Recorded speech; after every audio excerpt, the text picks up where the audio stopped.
All right, First Alert meteorologist Pete Bouchard is back with us. I see some thunderstorms over there on the radar, but that doesn't cool things off much, and usually that's what we count on. Yeah, right? sometimes it'll make it worse with the humidity, but yeah, it does cool us off. We had dramatic cool downs with those thunderstorms back through orange. Those thunderstorms put off some cirrus clouds that are now shrouding the city. They're fading quick. You might get a sprinkle in Worcester, but I can't promise that. Even in Rutland, just a passing shower. Those are brave, tall thunderstorms about an hour ago. Boston broke the record, 96 degrees set back in 23. We didn't do it yesterday. We may tie it again tomorrow, if not break it.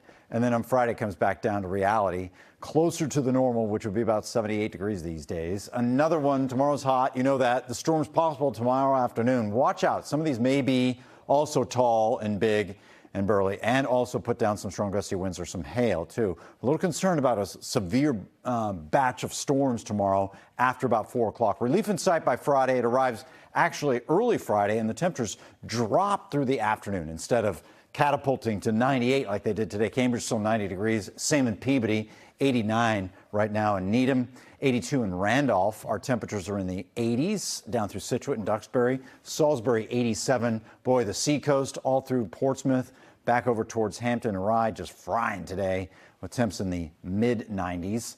And then back through Fitchburg, 83 degrees, cooling off on the Mohawk Trail. Look at this Cambridge heat index right now. 101, 100 in Malden, 100 in Peabody, 101 in Waltham. Reading still 100 degrees for a heat index. Same with Lowell. Boy, the cities are just holding on to that heat, what we know is the urban heat island effect. And some of that was really part of how we got to 98 in Boston. City was baking hot. The wind came from the west, kicked that heat out of the city and brought it right to Logan Airport, shot that temperature right up. Within a few minutes, too. So we made that 98, then peeled back a little bit. 74 for a low tonight, and that is the argument, right? You don't get a chance to cool down if you don't have AC, and so you sit in the heat this evening, tonight. The human body is like, you know, tolerant of heat to a point, but then we go into heat stress and heat exhaustion, and some people saw that today. Take it easy tomorrow once again. The humidity is still high, but it dips late Friday. Saturday, just enough of a dip, and then comes back up Sunday into Monday, too. High temperature close to records tomorrow, but there'll be many cities and towns that get into the upper 90s to near 100 degrees.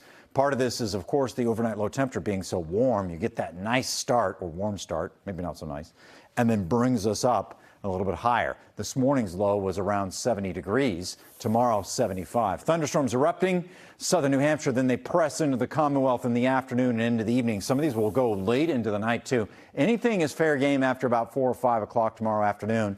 The peak should be around 6 to 7, so much of the day is dry and just under that blazing sun. 80 Boston, but still middle 80s.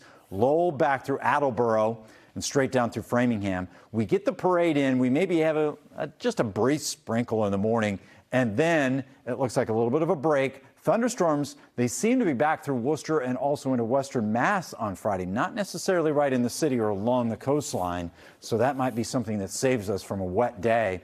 There's a little bit of sun in that sprinkle early on, but the thunder should line up west of Worcester. Quickly now on Tropical Storm Alberto. Not much left of this in the next couple of days. It's going to get shredded by the mountains of Mexico. You can see that Thursday morning and into Thursday afternoon as it weakens to a tropical depression eventually. And it's the first named storm of the season. There we have it in the Bay of Campeche. Now, going to the weekend, 77 and 85. Sunday brings back some humidity. Those thunderstorms should be late day, so not a bad weekend all in all. I know what the apps are saying. Watch out, what? And I'm not like that. Next week's not as hot. We still have some summer and some thunder. We're back after the break.